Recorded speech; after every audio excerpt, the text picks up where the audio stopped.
अगर आप भी चाहते हैं कि एसएस फिल्म्स मोतिहारी के ऑडियो वीडियो सबसे पहले आप तक पहुंचे, तो इस चैनल को सब्सक्राइब करें और साथ ही बेल आइकन को दबाना ना भूलें। बोलो बोलो दुर्गा मैया की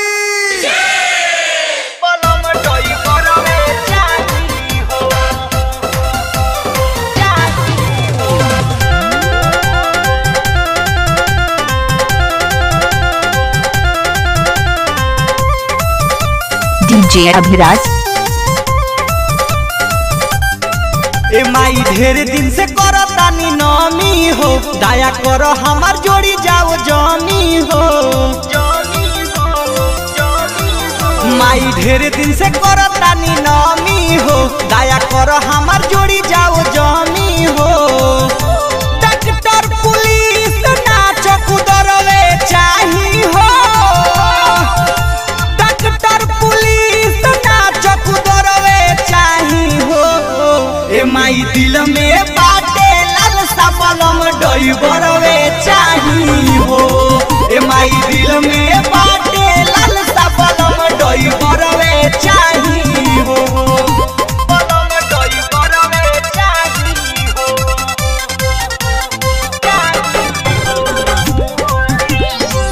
डीजे अभिराज साउंड नवादा।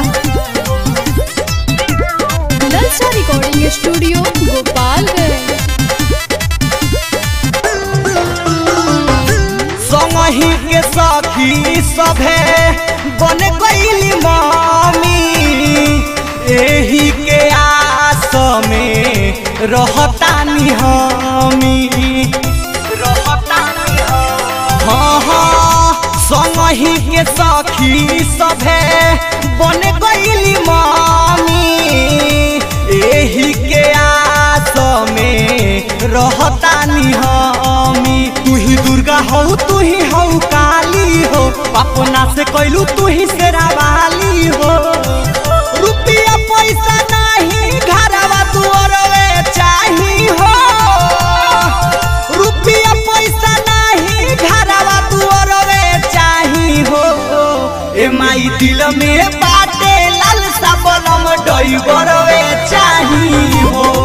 ए माई दिल में बाटे लालसा बलम डइबरवे चाही हो। बलम डइबरवे चाही हो। बोलो बोलो दुर्गा मैया की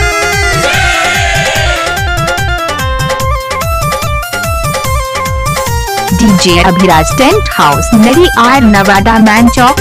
हमारा पे तो नेशा कदम हर पानी, तोहरे चरण पयापन शीश धैले बानी।